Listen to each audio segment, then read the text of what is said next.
여러분 안녕하십니까? सभी को नमस्ते। 전 세계 목회자 여러분들 함께 모임 같이 할 수 있는 시간 주셔서 감사합니다. पूरी दुनिया भर के पास लोगों के साथ में ये साथ मीटिंग हम कर सकते हैं, इसलिए बहुत धन्यवादित हूँ। 우리는 삶 속에 날마다 하나님을 경험하고 हम हमारे जीवन में हर रोज परमेश्वर का अनुभव करते हैं, 기도하고 परमेश्वर से टकराते भी हैं 사랑 속에 거하기도 합니다. और उसके द्वारा पाए हुए प्यार में जीते भी हैं। 아내와 남편이 참 서로 사랑하지만 जैसे पति पत्नी एक दूसरे से बहुत ही प्यार करते हैं, 제일 많이 다투는 게 아내와 남편이죠. लेकिन सबसे ज्यादा जो टकराव है पति पत्नी के बीच में ही उभरता है। 서로 우길 때도 있고 तो कभी कभी वो बहुत जिद्दी भी हो जाते हैं 때도 있고 या फिर बलिदान भी करते हैं। 주님과 우리 사이에도 그런 관계가 좀 이어지는 것 같습니다. प्रभु और हमारे बीच में बिल्कुल इसी प्रकार का एक रिश्ता बनता है, मैं समझता हूँ। 우리가 이번에 전 세계 복음을 수호하는 하나님의 종들, 목회자들과 함께 있는 모임을 가는 얼마나 감사한 일입니다. इस बार पूरी दुनिया भर के ऐसे पास्टर लोग जो परमेश्वर के सुसमाचार के लिए मेहनत कर रहे हैं, ऐसे मीटिंग ले पा रहे हैं, इसलिए मैं बहुत ही धन्यवादित हूँ। 우리가 서로 같이 만나서 이야기하고 हम एक दूसरे से मिलकर बातें करके 하는 동안에 जैसे संगति कर रहे हैं, 영향을 넓혀주고 तो ये हमारे जो प्रभाव को बहुत बढ़ाता है 하나님 더 가깝게 하게 될 줄 압니다. और हमारे मन को परमेश्वर के और ही नजदीक लाता है, ऐसा मैं जानता हूँ। 사도행전 3장 있는 말씀을 읽겠습니다. आज मैं प्रेरितों के 3 अध्याय में से वचन पढ़ूंगा। 3장 1절에서 10절 사이 있는 말씀입니다. प्रेरितों के 3 अध्याय के 1 से लेकर 10 वचन तक पढ़ूंगा। 베드로에 관한 성경 말씀인데요. तो ये बाइबल के वचन पतरस के बारे में हैं। 예수님 여러 제자 가운데 누구보다 예수님을 사랑했습니다. पतरस यीशु के चेलों में से सबसे ज्यादा यीशु से प्यार करता था, 그렇기 때문에 누구보다 큰 사랑을 받았고 तो इसलिए उसने सबसे ज्यादा प्यार भी पाया 그는 또 예수님을 사랑했습니다. और उसने भी यीशु से प्यार किया। 그 사랑하는 예수님과 베드로 사이에 갈등이 있었어요. वो प्यार करने वाले पतरस और यीशु के बीच में भी संघर्ष था। 이야기들은 오늘 우리와 어떤 관계를 갖다 주는지 성경은 이야기하고 ये सारी बातों का हमसे क्या लेना देना है, ये बाइबल हमें बताती है। 1절부터 제가 읽겠습니다. 3 अध्याय के 1 वचन से आगे मैं पढ़ूंगा। 기도 시간에 베드로와 요한이 성전에 올라갈 때 पतरस और यूहन्ना तीसरे प्रहर प्रार्थना के समय मंदिर में जा रहे थे। 나면서 안전뱅이 된 자를 사람들이 메고 오니 이는 성전에 들어가는 사람들에게 구걸하기 위해 날마다 미문이라는 성전 문에 두는 자라. और लोग एक जन्म के लंगड़े को ला रहे थे, जिसको वे प्रतिदिन मंदिर के उस द्वार पर जो सुंदर कहलाता है बैठा देते थे कि वह मंदिर में जाने वालों से भीख मांगे। 그가 베드로와 요한이 성전에 들어가려 함을 보고 구걸하거늘 जब उसने पतरस और यूहन्ना को मंदिर में जाते देखा तो उनसे भीख मांगी। 베드로와 요한으로 더불어 주목하여 가로되 우리를 보라 하니 पतरस ने यूहन्ना के साथ उसकी ओर ध्यान देखकर कहा, हमारी ओर देख।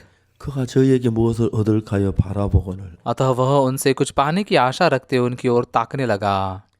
베드로가 가로되 은과 금은 내게 없거니와 내게 있는 것은 내게 주노니 곧 나사렛 예수 그리스도 이름으로 걸으라 하고 तब पतरस ने कहा, चांदी और सोना तो मेरे पास है नहीं, परंतु जो मेरे पास है वह तुझे देता हूँ। यीशु मसीह नासरी के नाम से चल फिर।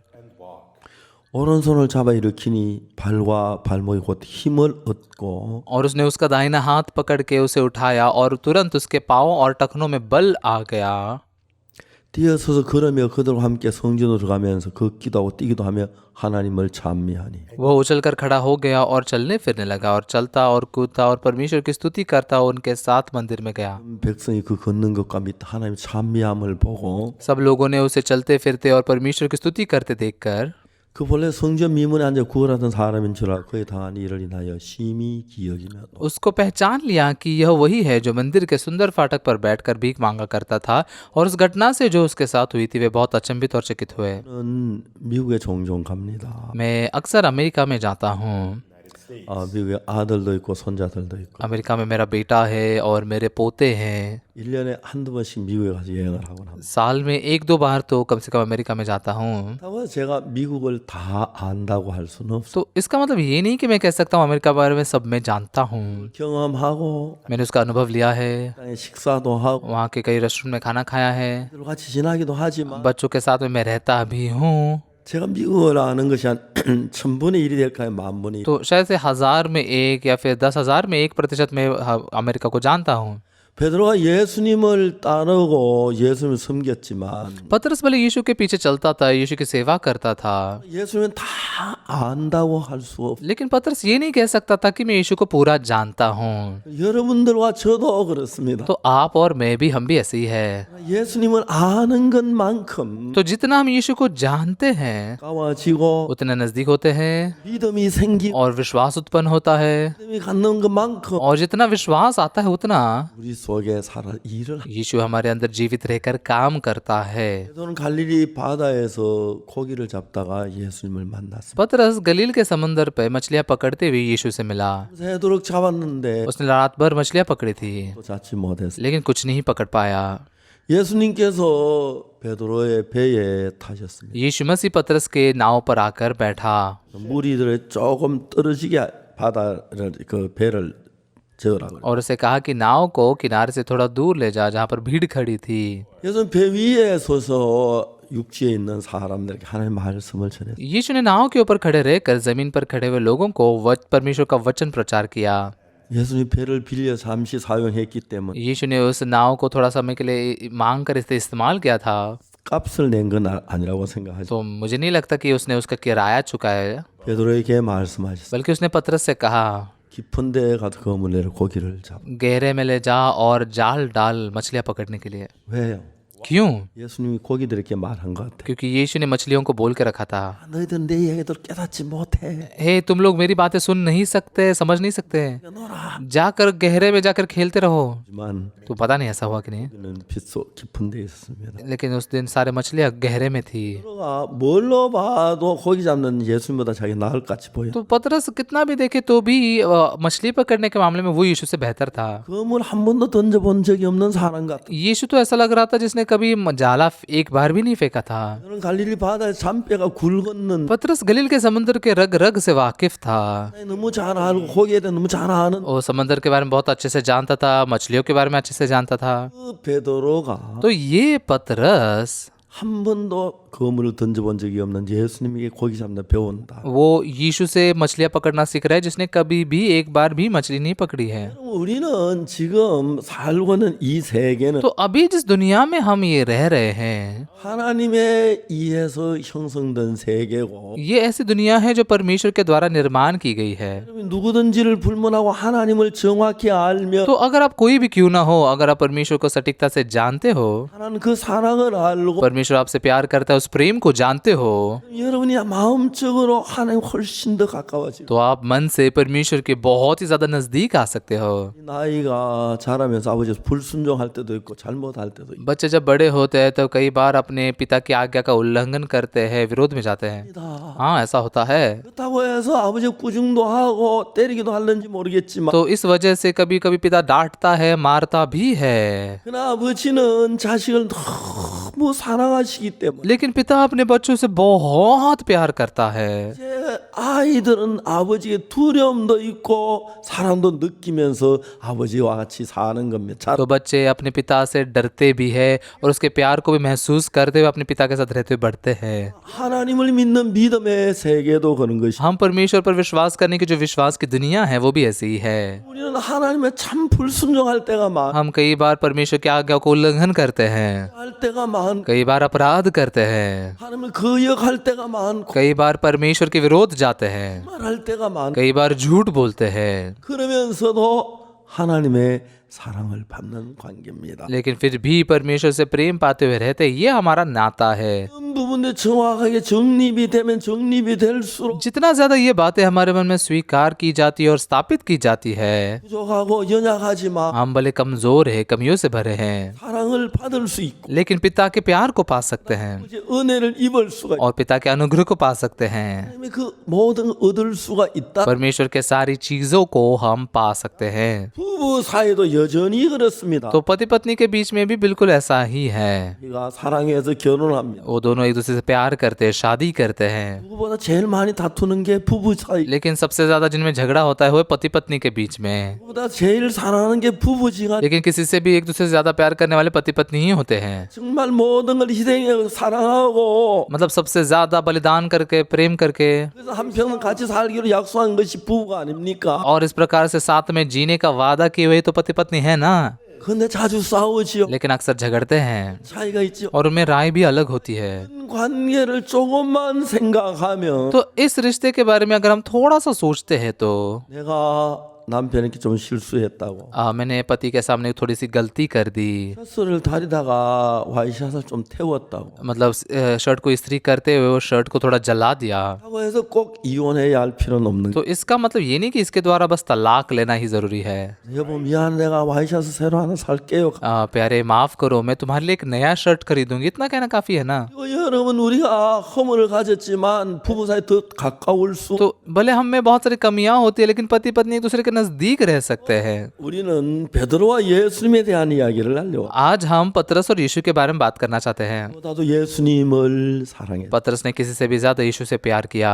베드로에게 예수님 잘한 것만 잘못한 것도 많이 तो पतरस ने बहुत सारे ऐसी बातें जो बस अच्छी नहीं बल्कि बुरी बातें भी उसने यीशु के प्रति की। 예수님을 3번 부인했지요. पतरस ने यीशु का 3 बार इनकार किया 그리고 예수님을 사랑 자기 자신 다 드릴 수 있는 그런 마음을 가졌지요. और यीशु के लिए अपना सब कुछ दे देने का मन उसके पास था ना। 근데 베드로가 딱 서 있는데 लेकिन जब पतरस ऐसा खड़ा था 예수님을 부인한 것 때문에 마음에 지배하면 자꾸 이제 막 넘어지고 합니다. लेकिन यीशु को इनकार करने के उस एक चीज के कारण उसका मन में वो लगातार ऐसे गिरता था। 예수는 3번이나 부인을 했어. मैंने यीशु का 3 बार इनकार किया। 예수님의 제 मेरा जैसा व्यक्ति कैसे यीशु का चेला हो सकता है? 예수의 제자 될 자격이 없. मैं यीशु का चेला बनने लायक नहीं हूँ। 그런 증죄가 어느 날 베드로에게 다가왔어. ऐसे दोष भावना पतरस के मन में एक दिन आई। 베드로는 생각했습니다. पतरस ने सोचा 십자가에 못 박혀 죽으시고 यीशु मसीह क्रूस पर मारा गया 사흘 만에 부활하셨어. और 3 दिन के बाद पुनरुत्थित हुआ। 제자들이 모인 방에 주님이 오셨어. जहाँ चेले इकट्ठा थे उस कमरे में प्रभु आया। 그때 तब 넌 어떻게 하겠죠? पतरस ने क्या करना चाहिए? 예수님 사셨네요. ओ यीशु आप जिंदा हो, 감사합니다. मैं बहुत धन्यवाद दूं। 주님이시네요. ओ सच में प्रभु ये आप हो। 그렇게 했습니다. ऐसा उसने किया 근데 베드로 그러지 못했습니다. लेकिन पतरस ऐसा नहीं कर पाया। 베드로 마음에 하나 눌리는 게 있었어요. पतरस के मन में एक बात बहुत ही दब रही थी। 예수님이 잡혀가는 그날 जिस दिन यीशु को पकड़ा गया 모든 제자들은 다 도망을 갔어요. सारे चेले भाग गए, 그러나 베드로하고 요한은 लेकिन पतरस और यूहन्ना 잡혀간 그 뒤를 따라갔어요. यीशु को पकड़े जाने के बाद उसके पीछे पीछे चलते गए।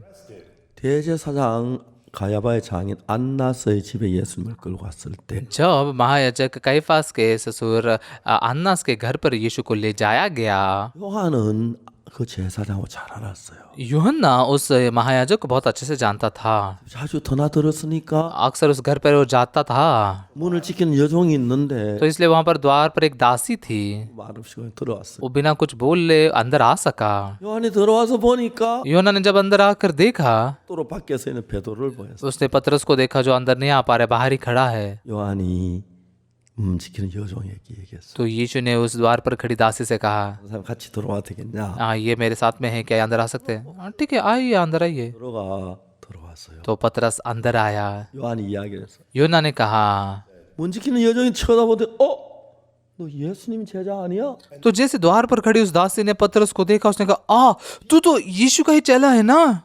그래서 무슨 소리야 나 몰라 그런 분. पतरस कह रहा था, क्या बात करे, मैं उसे बिल्कुल नहीं पहचानता। क्या? 들어갔습니다. तो अंदर आ गया। 그 안에 숯불을 쬐는데 तो अंदर लोग एक आग से गर्मी ले रहे थे, 숯불을 펴놓고 쬐는데 मतलब बहुत ठंडी थी इसलिए उस आग के कारण गर्मी पा रहे थे। 베드로 얼굴이 비쳤습니다. और फिर उस आग के नजदीक में पतरस का चेहरा चमका। 근데 तू तो यीशु का चेला ही है।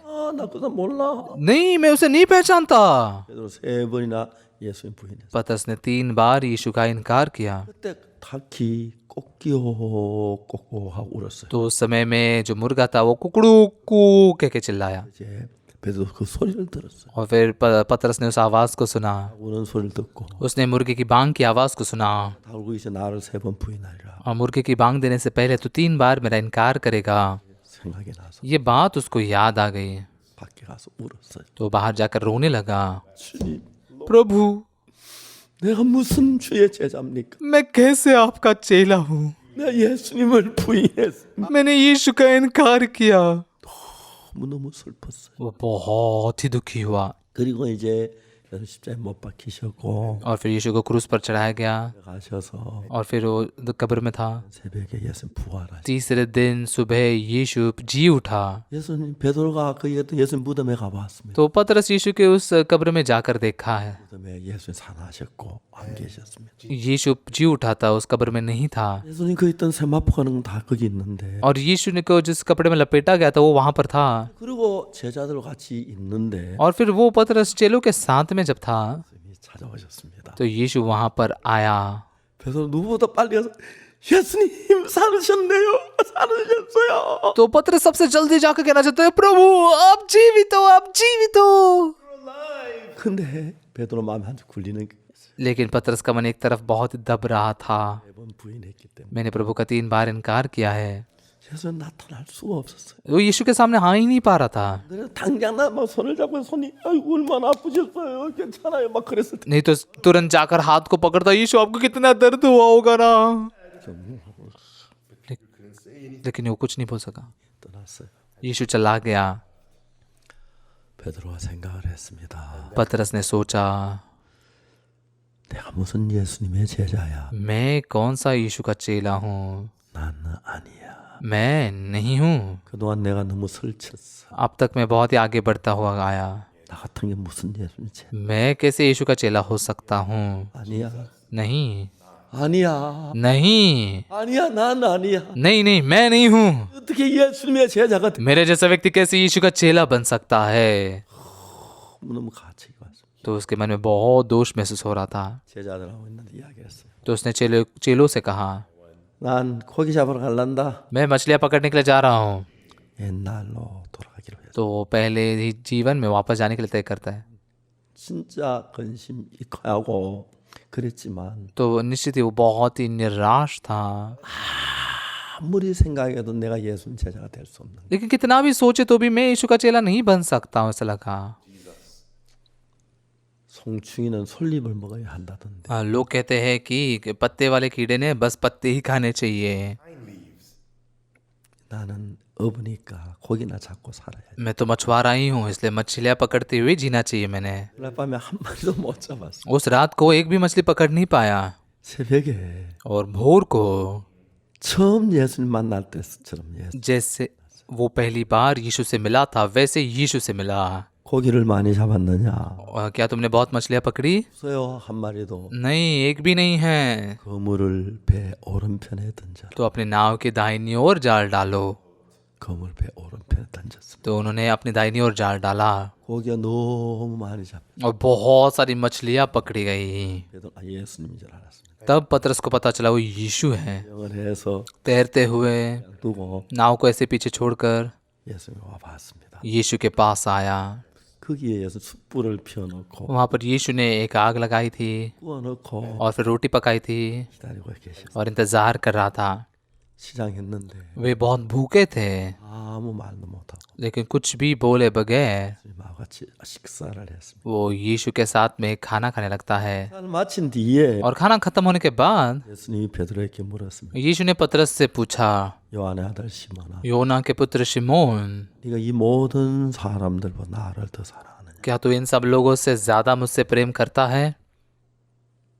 내가 예수님을 사랑하고 있는가? मैं यीशु से प्यार कर रहा हूँ क्या? 내가 예수님을 사랑해? क्या मैं यीशु से प्यार करता हूँ? 내가 예수님을 사랑하는데 왜 예수님을 3번이나 부인을 했지? अगर मैं यीशु से प्यार करता हूँ तो क्यों मैंने 3 बार उसका इनकार किया? 근데 아무리 생각해봐도 लेकिन वो कितना भी चाहे क्यों ना सोचे, 지울 수 없는 사실감다. मन में से एक नहीं मिटा सकने वाली असलियत क्या थी? 저는 예수님을 사랑했습니다. पतरस ने यीशु से प्रेम किया। 근데 이제 베드로는 내가 예수님 사랑합니다 그 이야기를 할 수 없는 거예요. लेकिन अभी पतरस वो कह नहीं पा रहा है कि यीशु मैं आपसे प्रेम करता हूँ। 주와 함께 죽을지 주를 부인하지 않는다 큰 소리 쳤는데 예수님 부인했어요. पहले वो चिल्ला चिल्ला कर कहता था, प्रभु आपके साथ मरने के लिए तैयार हूँ, आपका इनकार कभी नहीं करूंगा, लेकिन इनकार किया। 이제는 베드로가 예수의 말을 아꼈습니다. तो लेकिन अभी पतरस जो है यीशु के सामने कुछ बोल नहीं पा रहा था। 내가 주를 사랑하는 줄 주께서 아시나요? प्रभु आप जानते हैं कि मैं आपसे प्रेम करता हूँ। 내가 주를 사랑하는 주께서 아시나요? प्रभु आप जानते हैं कि मैं आपसे प्रेम करता हूँ। 어린 양을 먹여라. मेरी भेड़ों को चरा, 양을 치라. मेरी भेड़ों की देखभाल कर। 그날 아침 그런 시간을 가졌어요. उस दिन सुबह उन्होंने ऐसा समय बिताया। 생각해 보니까 तो इसके बारे में जब हम सोचते हैं, 베드로 마음에 पतरस के मन में 예수님을 사랑하는 그 사랑하는 마음도 있고 यीशु से प्रेम करने वाला वो प्रेम भरा मन भी था, 예수님을 부인한 것 때문에 लेकिन यीशु का इनकार करने के कारण 가책을 느끼는 것. मन में बहुत दोष भी महसूस कर रहा था।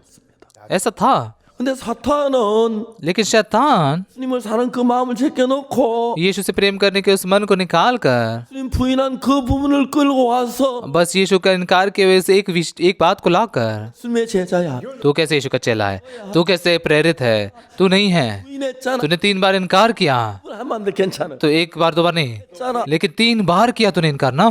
이 이야기로 베드로 마음을 막 짓눌렀습니다. इस बात से पतरस का मन को शैतान ने बहुत दबाया। 아무리 생각을 해도 तो भले वो कितना भी क्यों ना सोचे, 예수님의 제자가 될 자격이 없는 मैं यीशु का शिष्य बनने लायक नहीं हूँ। 잡으러 갈릴리 바닷가에 मैं मछलियाँ पकड़ने के लिए गलील में जाऊंगा, ऐसा कह के वो आया। 오셨어요. तो यीशु वहां पर आया। 사탄은 베드로에게 शैतान ने पतरस में, 부인했어. तूने यीशु का इनकार किया, 번이나 वो भी 3 बार। 해서 यीशु के सामने, सबके सामने तूने इनकार किया। 야, 너 तू चेला नहीं है, तू मछुआरा ही है। 거기나 잡아. जा मछलियाँ पकड़। 야. नहीं, तू चेला नहीं है। 사탄은 그렇게 말했어. शैतान ने ऐसा कहा। 예수님은 베드로에게 뭐라 하냐면 लेकिन यीशु ने पतरस से क्या कहा, 네가 이 모든 사람보다 나를 더 사랑하느냐. क्या तू मुझसे इन सब से ज्यादा प्रेम करता है? 베드로 마음에 내가 주를 사랑하고 있는 건 부인할 수 없어. तो पतरस के मन में इनकार नहीं कर पा रहा था कि मैं प्रभु से प्रेम करता हूँ। 이제 예수님은 लेकिन यीशु, 베드로가 예수님을 사랑하는 그 부분을 마음속에 불러 일으켰고 मतलब पतरस यीशु से प्रेम करता है, इस बात को उसने उसके मन में बढ़ाया। 나는 शैतान, 예수님 부인했어. तूने यीशु का इनकार किया है, 제자 तू कैसे यीशु का चेला हो सकता है? तू तो लायक नहीं है। 잡아. 넌 어부야. जाकर मछलियां पकड़, तू तो मछुआरा है। 자, 목회자 여러분, हमारे प्यारे पास्टर लोगों, 여러분 베드로 좀 닮았습니까? क्या आप भी पतरस के समान हो? 어때요? क्या लगता है आपको? 그렇습니까? ऐसा है क्या? 예, 그렇습니다. हाँ, ऐसा है।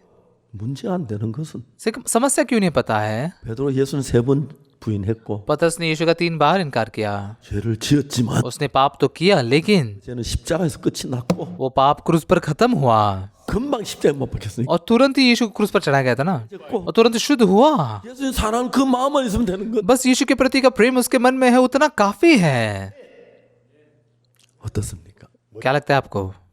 근데 लेकिन 베드로하고 넌 안 돼. शैतान पतरस से कह रहा था, नहीं, तुझसे कुछ नहीं हो सकता। 저는 제가 목사가 되고 मैं पास्टर बनने के बाद 많은 사람들 앞에서 बहुत सारे लोगों के सामने 이 복음을 전했습니다. मैंने सुसमाचार प्रचार किया है। 제가 처음에 죄 때문에 많은 갈등을 했습니다. मैं पहले पाप के कारण बहुत ही ज्यादा संघर्ष में था। 성경을 읽으면서 बाइबल को पढ़ते हुए भी 성경의 약속 बाइबल का जो वादा है, 로마 3장 23절 24절 읽었습니다. रोमियो के 3 अध्याय के 23 और 24 वचन को मैंने पढ़ा। 너무 놀라운 말씀이에요. बहुत ही अद्भुत वचन था। 모든 사람이 죄를 범하였으며 하나님의 영광 이르지 못하다. इसलिए कि सब ने पाप किया है और परमेश्वर की महिमा से रहित है। 또 예수 안에 있는 구속으로 하면 값없이 어렵다지 못. उस अनुग्रह से, उस छुटकारे के द्वारा जो मसीह यीशु में है, सेंत में धर्मी ठहराए जाते हैं। 제가 여러분 2012년에 तो 2012 में 가나에 가서 캠프를 했는데 मैंने घाना में जाकर एक कैंप किया। 그날 저녁 그 이튿날 그날 저는 이제 그 대통령하고 만나는 시간. उस शाम को मुझे राष्ट्रपति जी इनसे मिलने का मौका मिला। 대통령이 저를 만났는데 तो राष्ट्रपति जी जैसे मुझसे मिले, 마음에 많은 어려움이 있었어요. उनके मन में बहुत ज्यादा मुश्किलें थी। 가나에서 대통령이 저에게 말씀하시기를 तो राष्ट्रपति जी ने मुझसे क्या कहा, 나는 가나에 제일 믿음 좋은 대통령 인정을 받고 있다. मुझे घाना का सबसे ज्यादा विश्वासी राष्ट्रपति मानते हैं, 그렇지만 나는 죄를 지었다. लेकिन मैंने पाप किया है। 주치의가 나를 치료한다고 오래전부터 하고 있는데 मेरे डॉक्टर जो है बहुत लंबे समय से मेरा इलाज करवा रहे हैं, 내가 나아지니 점점 더 심해진다. लेकिन मैं बेहतर नहीं बल्कि धीरे धीरे और बदतर होता जा रहा हूँ। 오늘 아침에 내가 일어났을 때 내가 앞으로 5일 더 살 수 없다는 생각을 했다. आज सुबह जब मैं उठा तो मैंने सोचा कि मैं आगे 5 दिन और जी नहीं पाऊंगा। 이제 다른 건 다 문제가 안 되는데 तो बाकी के सारी चीजें कोई समस्या नहीं है। 나도 사람이라 죄를 지었다. मैं भी मनुष्य हूँ, मैंने भी पाप किया है, 내가 그 죄의 사함을 받지를 못했다. लेकिन मैं पापों की क्षमा नहीं पा पाया हूँ, 그래서 두렵다고 말씀. इसलिए मुझे डर लग रहा है। 대통령께서 꼭 어린 아이처럼 단순하고 순수하게 राष्ट्रपति जी ने एक छोटे बच्चे के समान बहुत ही सरलता से, बहुत ही खुले मन से, 제가 막 감격스러울 정도로 대통령이 겸비하셨고 진지하셨습니다. मैं सच में मेरा मन छू लिया जाए, इतना ज्यादा वो राष्ट्रपति नम्र थे, उनका मन नीचे था। 많은 사람들이 교회를 다닙니다. आज बहुत सारे लोग चर्च में जाते हैं, 근데 사람들 전부 다 죄인이라고 교회에서 배웁니다. लेकिन सभी लोग चर्च में यही सीखते हैं कि वो पापी हैं। 저도 그런 교회에서 자랐습니다. मैं भी ऐसी चर्च में बड़ा था, 그런데 लेकिन 제가 19살 되던 해 लेकिन जब मैं 19 साल का हुआ, 나는 뭐 당연히 죄인이죠. मैं तो बहुत स्वाभाविक रूप से पापी ही था। 이야기입니다만 माफ कीजिए ऐसा कहने के लिए, 찌를 많이 했습니다. लेकिन मैंने चोरी बहुत की थी। 한국은 전쟁이 중이었었고 तब कोरिया युद्ध में था 많은 남자들이 죽었어요. और बहुत सारे पुरुष मारे गए थे 국가의 노동력이 전부 빼앗기다시피 했습니다. और देश के सारे काम करने वाले लोग लगभग छीन लिए गए थे। 여자들과 아이들이 밭에 가서 밭을 갈고 औरतें और बच्चे खेत में जाकर खेती करते थे, 짓고 वो मतलब फसल लाते थे, 배가 고프고 그래. और अनाज नहीं था, लोग भूखे थे। 전 나이가 들어가면서 तो जैसे मेरी उम्र बढ़ती गई, 배가 너무 고파서 मुझे बहुत भूख लगती थी, 밀을 꺾어서 구워 먹고 इसलिए दूसरों के खेत में जाकर गेहूं निकाल के पका के खाते थे 사과를 따먹고 और दूसरों के सेब चुराते थे 도둑질을 했어요. और रात को चोरी करते थे हम। 큰 죄인이었어요. मैं बहुत बड़ा पापी था, 죄인이었어요. पापी था। 근데 제가 성경을 읽었는데 लेकिन जब मैंने बाइबल पढ़ा, 로마서 3장 23절을 읽었어요. रोमियो के 3 अध्याय के 23 वचन को मैंने पढ़ा, 모든 사람이 죄를 범하였으며 하나님의 영광에 이르지 못하더니 इसलिए कि सबने पाप किया है और परमेश्वर की महिमा से रहित हैं। 분명히 죄인이었어요. पक्का मैं पापी था। 그러니까 23절 내가 죄를 지었고 तो 23 वचन में मैंने पाप किया 죄로 하나님 앞에 도달할 수가 없었어요. और पाप में परमेश्वर के सामने खड़ा नहीं रह सकता था। 그 다음에 23절 바로 옆에 23절을 보면은 तो उसके बाद में तुरंत 23 के बाद 24 वचन है, अगर उसे पढ़ते तो 그리스도 예수 안에 있는 구속으로 말미암아 하나님의 은혜로 값없이 의롭다 하심을 얻어. उस अनुग्रह से छुटकारे के द्वारा जो मसीह यीशु में है, सेंत मेंत धर्मी ठहराए जाते हैं।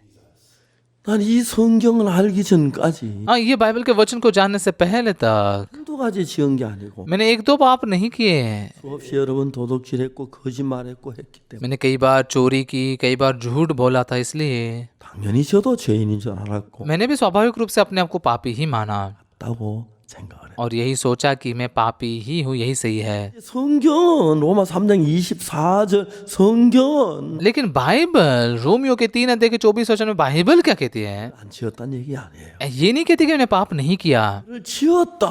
पाप किया, 하지만 लेकिन 또네 죄를 씻었다. मसीह ने तेरे पाप को धो दिया, 깨끗해. तो इसलिए तू शुद्ध है, 넌 거룩해. तू पवित्र है, 넌 의로워. तू धर्मी है, 모든 죄가 씻어졌어. तेरे सारे पाप धोए गए हैं। 하나님하고 나와 마주쳤습니다. तो परमेश्वर में हम सामने खड़े रह गए, 난 주님 죄인입니다. प्रभु मैं पापी हूँ। 아니야 너 의로워. नहीं, तू धर्मी है। 저 죄인이에요. नहीं, मैं पापी हूँ प्रभु। 깨끗해. तू शुद्ध है। 하나님이 나에게 성경의 로마 3장 24절엔 परमेश्वर ने मुझे रोमियो के 3 अध्याय के 24 वचन में 나를 의롭다고 하시는 거예요. मुझसे उसने धर्मी कहा, 내가 깨끗이 씻어졌다. मेरे पाप स्पर्श रूप से धोए गए हैं। 어떤 대가나 노력이나 일을 해서가 아니고 तो इसलिए नहीं कि कुछ तो मैंने कीमत दी या मजदूरी की या प्रयास किया, बल्कि अनुग्रह से, 값 없이 सेंत मेंत 게 됐다는 걸. धर्मी ठहराए गए हैं 예, 은혜로. परमेश्वर के अनुग्रह से। 자, 이제 우리는 이 앞에 다 서는 겁니다. तो हम सब जो है इस चीज के सामने खड़े रहते हैं, सब लोग इसी के सामने खड़े रहते हैं। 자, 요한복음 2장에 갈릴리 가나 혼인잔치 포도주가 모자랐어요. योना के 2 अध्याय में काना के गलील के विवाह में दाखरस कम हो गया। 예수님께서 항아리에 물을 채우라고 해서 यीशु ने मटकों में पानी भरने के लिए कहा। 하인들이 옆집에 샘물을 길어다 잔뜩 항아리 가득 채워. दासों ने बगल के घर से पानी लेकर उस मटकों को भर दिया। 이제 연회장에 갖다 떠다 줘라. अभी इसे निकाल कर भोज के प्रधान को दे दो। 자, 이제 지금까지 항아리에 물을 채우라고 했을 때 तो अब तक जब उनको कहा गया कि मटकों में पानी भर दो, 하인들 당연히 채워야지요. दासों को तो स्वाभाविक रूप से भरना ही है, 물을 그걸 떠서 연회장 갖다 주라는 이야기는 लेकिन पानी को निकाल कर भोज के प्रधान को दे देना, ये बात जो है 마음엔 아닌데 सेवकों के मन में था, नहीं 물인데 ये तो पानी है, 포도주를 갖다 줘야 भोज के प्रधान को दाखरस देना है, 왜 맞을는지 इस रीति से मैं मार खा सकता हूँ। 예수님의 말씀하고 달랐습니다. यीशु के वचन से वो अलग था। 자, 이제 중요한 게 뭐냐면은 तो महत्वपूर्ण बात क्या है, 문제만 아니고 ये बस पतरस की समस्या नहीं है, 문제가 아니라 बल्कि सेवकों की समस्या नहीं है। 우리 모두가 겪는 문제라는 것. ये ऐसी समस्या है जो यीशु पर विश्वास करने वाले हम सभी लोग सामना करते हैं। 쉽게 말해서 아주 쉽게 말하면 तो बहुत ही आसानी से अगर बोलने के लिए जाए, 지었으니까 मैंने पाप किया इसलिए, 이 맞아요. मैं पापी हूँ, ये सही है, 지었고 मैंने पाप किया, 수없이 बहुत झूठ बोला, 안 했고 चोरी बहुत की 죄를 지었어. और बहुत ज्यादा पाप किया है। 죄인이고 हर एक की नजर में पापी हूँ, मेरी नजरों में भी पापी ही हूँ, 맞아요. सही है। 근데 예수님은 날 보고 어렵다는 거예요. लेकिन यीशु मुझे धर्मी कहता है। 성경 내 죄가 씻어졌다. बाइबल कहती है कि मेरे पाप धोए गए हैं, 했다는 거. यीशु ने मुझे छुड़ाया है। 하나님하고 나하고 싸우는 तो 거. इसलिए परमेश्वर मेरे बीच में झगड़ा होता है। 이러워. तू धर्मी है, 죄인이에요. नहीं परमेश्वर मैं पापी हूँ, तू धर्मी है, नहीं पापी हूँ, 아, 너 의로워. हे तू धर्मी है, 죄가 많아요. नहीं मुझ में बहुत पाप है। ऐसा झगड़ा हुआ। 여기서 यहाँ पर 하나님이 이기면 परमेश्वर जब जीतता है 의인이 되는 겁니다. तो फिर आप धर्मी बनते हो। 내가 이기면 अगर मैं जीतता हूँ 죄인이 되는 겁니다. तो पापी बनता हूँ। 맞습니까? सही है क्या? 이 성경에 분명히 말하기를 तो बाइबल में बहुत स्पष्ट रूप से क्या कहा गया है? 아니고 बस ऐसी बेवजह नहीं, 저질 모든 죄를 बल्कि हमने किए हुए सारे पापों को 또 예수님께서 우리 죄를 위해서 우리 죄를 구속했으니까 यीशु मसीह ने हमें हमारे पापों से छुड़ाया, इसलिए 건졌으니까 उसने हमें पापों से छुटकारा दिया है। 이게 맞는 거예요. तो इसलिए हम धर्मी है, ये सही है। 의롭다고 했어. परमेश्वर ने कहा कि हम धर्मी हैं। 중요한 것은 तो महत्वपूर्ण बात क्या है? 내 생각을 믿느냐, मेरी सोच पर विश्वास करता हूँ या फिर वचन पर विश्वास करता हूँ? 내 생각에는 मेरी सोच में 기라고 चोरी की, 말하고 झूठ बोला, 짓하고 बुरा काम किया, 죄를 지어 मैंने ऐसे ऐसे पाप किया है, 이에요. मैं पापी हूँ। 하나님은 아니야, 너는 의로워. लेकिन परमेश्वर कहता है नहीं, तू धर्मी है, 한 것이 없이 बिना कर्मों के। 의롭다. परमेश्वर धर्मी कहता है। 제가 로마 3장 24절 알기 전까지 रोमियो के 3 अध्याय के 24 वचन को जानने से पहले 지었고 मैंने पाप किया था 당연하다고 और मैं पापी हूँ, ये स्वाभाविक था। 생각을 했어. मैंने अपने आप को पापी कहा, 14절을 읽어보니까 लेकिन जैसे मैंने 24 वचन को पढ़ा, 의롭다 하심을 얻은 자 태어나니라. धर्मी ठहराए जाते हैं।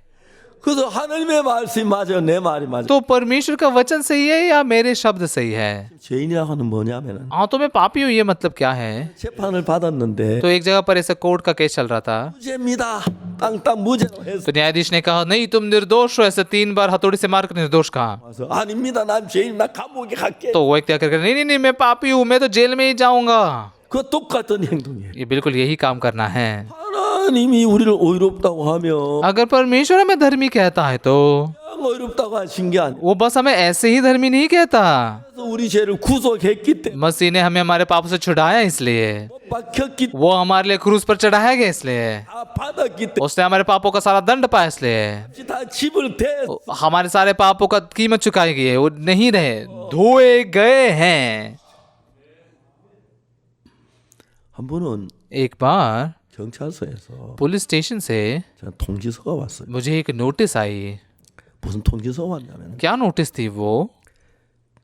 속도 위반에 걸렸는데 मैंने गाड़ी की स्पीड लिमिट को क्रॉस किया था, 벌금을 안 냈다. लेकिन उसका जुर्माना नहीं भरा था।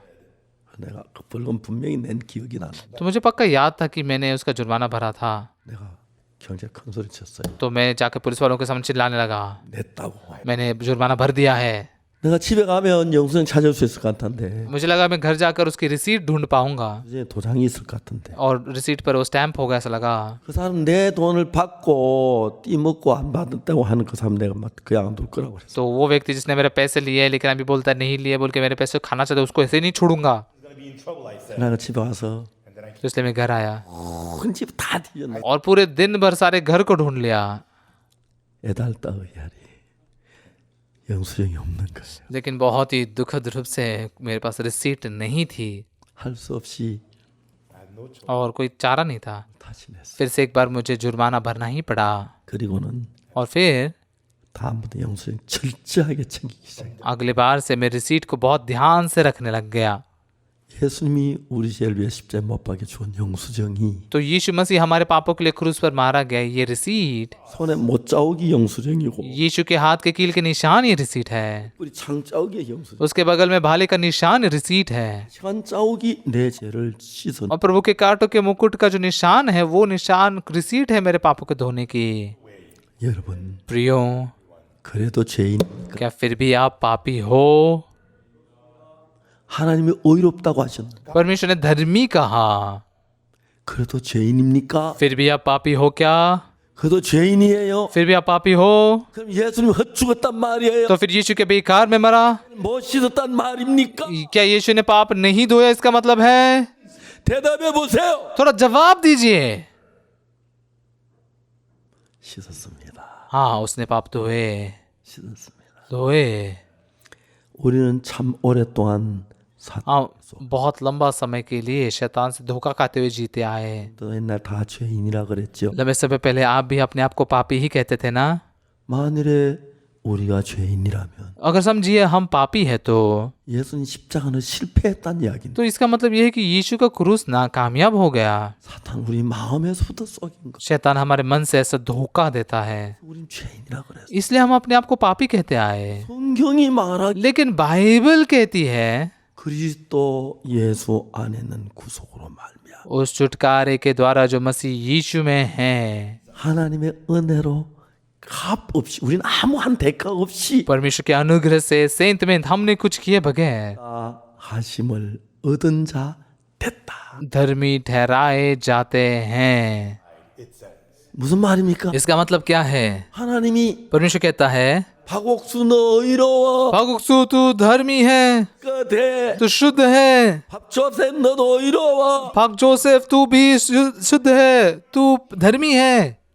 예수님이 그러면 됐지 또 뭐가 필요해요? अगर यीशु ने ऐसा कहा है तो उतना काफी है ना? और किसी चीज की जरूरत है? 뭐가 필요합니까? और किस चीज की जरूरत है? 뭐가 필요해? क्या जरूरत है? और 아무 필요치 않습니다. किसी भी चीज की जरूरत नहीं है। 예수님의 피만으로 만족합니다. सिर्फ यीशु का लहू ही पर्याप्त है। 예수님 십자가에 못 박히시면서 जैसे यीशु क्रूस पर चढ़ाया गया, 모든 죄를 사했습니다. उसने हमारे सारे पापों को क्षमा किया। 로마서 4장 25절. रोमियो के 4 अध्याय के 25 वचन में पढ़ेंगे, 성경에 뭐라 합니까? बाइबल में क्या लिखा है?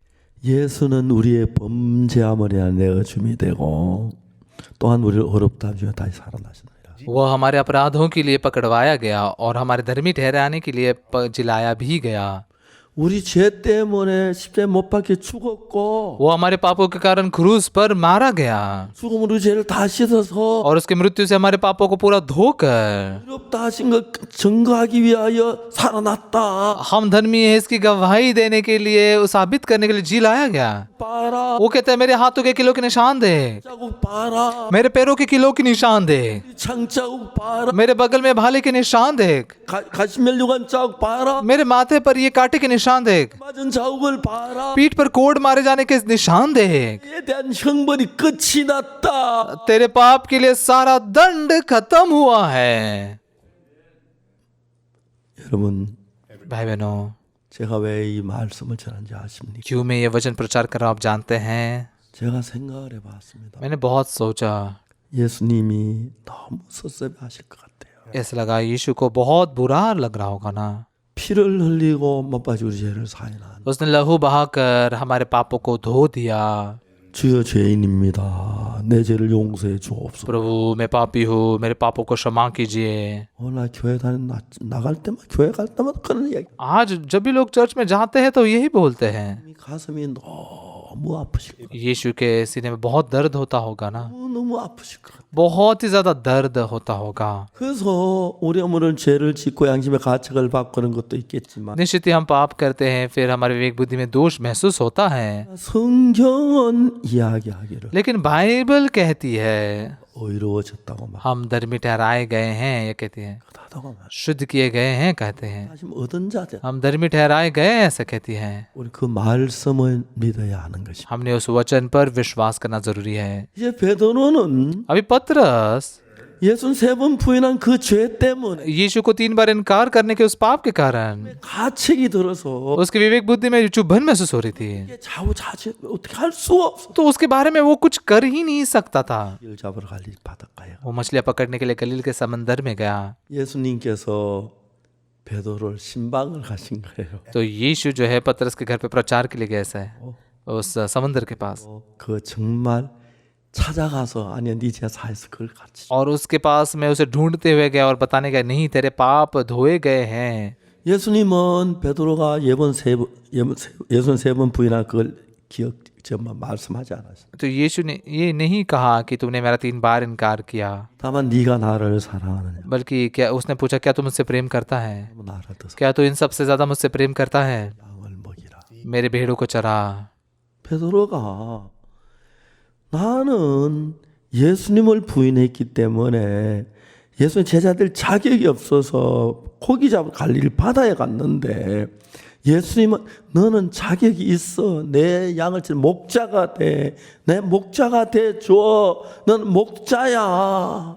तो पतरस ने सोचा कि मैं तो लायक नहीं हूँ यीशु का चेला बनने के लिए, इसलिए वो गलील में मछली पकड़ने के लिए गया। लेकिन यीशु उसके पास आकर कहता है नहीं तू लायक है, तू चरवाह है, तू मेरे भेड़ों की चरवाही कर।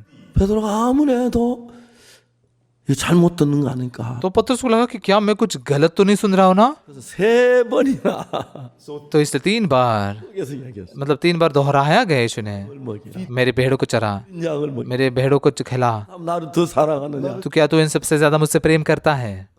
그리고 십자가의 피로 और फिर क्रूस के लहू से 부인한 죄 다 씻었잖아. यीशु के इनकार करने के उस पाप को पूरा धो दिया और उसने सारे क्षमा पाई है। 그때 그렇구나. तभी वो जान सका हाँ सही है, 내가 씻어졌구나. मैं धोया गया हूँ। 괜히 내가 사탄에 속았네. हाँ मैं तो बेकार में शैतान से धोखा खाया। 내게 복음을 전하기. तो तब से निडरता से सुसमाचार प्रचार करने लगा 성령이 임했습니다. और पिन्तेकुस्त के दिन में पवित्र आत्मा उतर आया। 베드로에게도 임한 겁니다. पतरस पर भी पवित्र आत्मा आया। 죄가 있다면 성령이 임할 수 없는데. अगर पतरस में पाप होता तो पवित्र आत्मा नहीं आ पाता उस पर। 그 예수님 부인한 죄도 씻고 모든 죄가 씻어졌. लेकिन यीशु ने क्रूस पर उसके इनकार करने के पाप को और सारे पापों को धो दिया। 아멘. आमेन। 그렇기 때문에 의로운 겁니다. इसलिए वो धर्मी है। 저는 그 예수를 믿었습니다. मैंने उस यीशु पर विश्वास किया। 이제 베드로 마음에 예수님 말씀이 들어왔어요. अभी पतरस के मन में यीशु का वचन आ गया, 내 양을 먹이라. मेरी भेड़ों को चरा। 그래서 오순절날 막 성령 임하고 큰 소리 외치고 수많은 사람이 예수님 앞에 나와 베드로 앞에 나왔죠. तो इसलिए पिन्तेकुस्त के दिन में जैसे पवित्र आत्मा आया, बहुत सारे लोग पतरस के सामने और निडरता से चिल्लाकर बहुत सारे लोगों ने उद्धार पाया। 베드로 마음은 예수님 마음하고 하나가 된 तो 겁니다. अभी पतरस का मन यीशु के मन से एक हो गया। 언젠가 나는 죄인이야. 예수님을 부인했어. 난 예수님 제자 될 자격이 없어. थोड़े समय पहले उसे सोचा था नहीं मैं यीशु का इनकार कर चुका हूँ, मैं यीशु का चेला बनने के लायक नहीं हूँ, नहीं बन सकता। 베드로가 죄인입니까? क्या पतरस पापी है? 아닙니다. नहीं, 이 죄의 값을 십자에 다 지불해. उसके पाप का दंड क्रूस पर चुका दिया गया है 하나님이 계시는 거예요. और इसलिए परमेश्वर उसके संग है। 자, 우리는 죄 때문에 갈등해야 하는 게 아니라 तो हमने पाप के कारण संघर्ष में नहीं रहना है। 사실 주님이 기뻐하고 감사해야 한다. मेरे पापों को धोने वाले प्रभु के प्रति धन्यवादित होना है, आनंदित होना है। आमीन। 담대히 하는 것입니다. हमने निडर होना है 내 죄가 사해졌다고 외쳐야 하는 것입니다. और उसके लहू से मेरे पाप धोए गए से चिल्लाना चाहिए। 못 알고 있어요. आप गलत जानते हो, 졌어요. पाप धोए गए हैं। 그렇게 했는데 ऐसा उसने किया। 놀랍게도 बहुत अद्भुत रूप से 우리 속에 일을 하시기 시작했어요. परमेश्वर ने हमारे अंदर काम करने लगता है। 제가 옛날에 아주 어려울 때 가난할 때가 있었어요. पहले ऐसा समय था जब मैं बहुत मुश्किल में, बहुत गरीबी में था।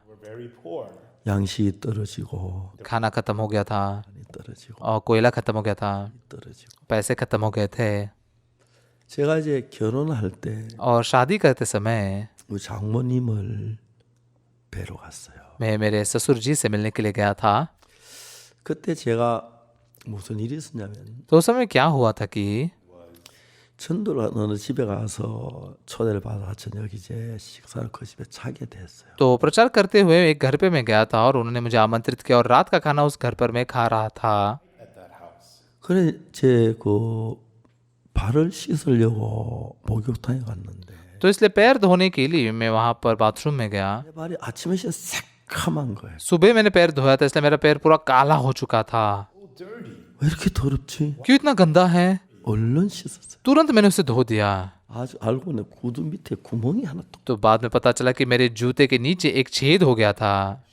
죄송하지만 그때는 제 차 타는 것보다 걷기를 더 많이 했으니까 माफ कीजिए, लेकिन उस समय मैं गाड़ी में से ज्यादा मैं पैदल चलता था, 구두 밑이 구멍이 난 거예요. तो इसलिए जूते के नीचे से छेद हो गया। 제가 구두가 떨어졌어요. तो मेरा जूता पूरा ऐसा फट चुका था। 그 앞에 구두를 한 컬에 달라고. तो इसलिए परमेश्वर के सामने मैंने प्रार्थना की कि परमेश्वर मुझे एक जूता दीजिए। 제가 그 창에 있을 때 고등학교 다니는 학생 하나가 있었는데 तो जब मैं खच्चंग में था, वहां पर हाई स्कूल में पढ़ने वाला एक लड़का था। 그 학생이 죄 사함을 받고 저를 참 많이 따랐어요. वो लड़का उस पापों की क्षमा पाकर मेरे बहुत पीछे चला।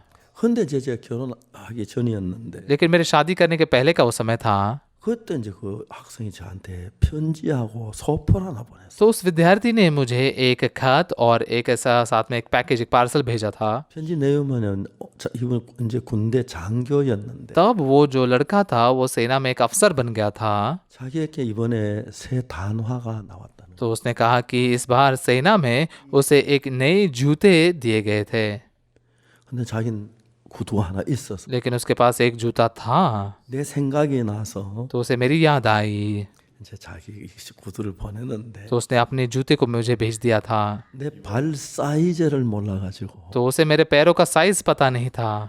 이 진짜 내 발에 맞기를 바란다고 하면서 तो वो कहते हैं कि मैं आशा करता हूँ कि ये आपके पैरों में फिट होगा। तो इसलिए उसने वो खत लिख कर भेजा था। 편지를 읽고 난 뒤에 वो खत को पढ़ने के बाद में 상자를 열었어요. मैंने वो बॉक्स को खोला 열면서 내가 얘기를 했어. और खोलते हुए मैंने कहा, 이거 내 발에 딱 맞는다. ये मेरे पैर में पूरा फिट बैठेगा। 왜냐하면 क्यों? 그 형제는 발 사이즈 몰라도 क्योंकि भले उस भाई को मेरे पैरों का साइज पता नहीं है, 사이즈를 잘 알게. परमेश्वर तो मेरे साइज को अच्छे से जानता है, 딱 맞는다. तो पूरा फिट होगा ही। 그건 진짜 내 발에 딱 맞아. और पूरा मेरे पैरों में फिट हो गया। 나는 그 형제가 주었지만 하나님이 보내신 걸로 믿어. तो भले वो भाई ने दिया, लेकिन मैंने विश्वास किया परमेश्वर ने मुझे दिया है। 정말 내가 모든 걸 하나님 의지하고 살아. तो मैं सच में सारी चीजों में परमेश्वर पर निर्भर रहते हुए जिया। 그래가지고 이제 제 아내 될 사람과 함께 장모님 결혼하기 전에 인사하러 갔어요. तो उस समय शादी होने से पहले मैं मेरी होने वाली पत्नी को लेकर मेरी जो होने वाली सास थी उनसे मिलने के लिए अभिवादन करने के लिए गया। 굉장히 어렵게 사니까 तब मैं बहुत मुश्किल में जीता था। 장모님이 그걸 아셨어요. मेरी सासू माँ को पता चल गई बात, 지금 앞으로 어떻게 살 거냐고 묻더라고. तो उन्होंने मुझसे पूछा कि आगे तुम कैसे जियोगे। 그래서 지금까지 하나님 의지하고 믿음으로 살았습니다. तो मैंने कहा कि अब तक मैं परमेश्वर पर निर्भर रहते हुए विश्वास से जिया हूँ।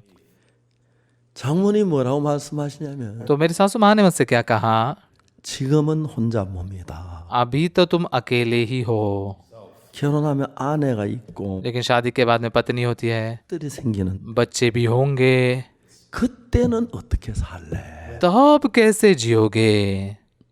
결혼 시험이 굉장히 까다로웠어요. असल में शादी की जो परीक्षा थी बहुत ही कठिन थी। 제가 이야기를 했어요. तो मैंने उनसे कहा, 저는 하나님 기도에서 하나님 모든 걸 허락하셨습니다. मैंने परमेश्वर से प्रार्थना की और परमेश्वर ने मुझे सब कुछ दिया। 제가 샤스나 바지나 이런 게 없어 기도하면 또 한 벌씩 주십니다. जब मेरे पास शर्ट या फिर पैंट नहीं होता तो मैं प्रार्थना करता हूँ, परमेश्वर उसे देता है। 장갑이나 या फिर ग्लव्स हो 양말이나 या सॉक्स हो 구두를 위해서 기도하면 या जूतों के लिए जब मैं प्रार्थना करता हूँ, 또 한 짝 준 일이 없고 परमेश्वर कभी एक जूता नहीं देता, 두 짝을 주셨어요. जूतों की जोड़ी दे देता है। 말도 그렇고 या सॉक्स भी ऐसे ही है 값도 그렇고 और फिर ग्लव्स भी। 해요. क्यों? 하나님은 내 손이 몇 개인지 परमेश्वर जानता है कि मेरे हाथ कितने हैं, 아십니다. मेरे पैर कितने हैं, वो जानता है। 지금은 내가 혼자지만 भले अभी मैं अकेला हूँ, 부부가 결혼에 둘이 되면 लेकिन शादी करके जब हम दो बनेंगे, 아시고 परमेश्वर जानता है। 시간 낳아서 बच्चे होने के बाद 시 되고 3 जब बनेंगे, 넷이 되면 4 जब बनेंगे,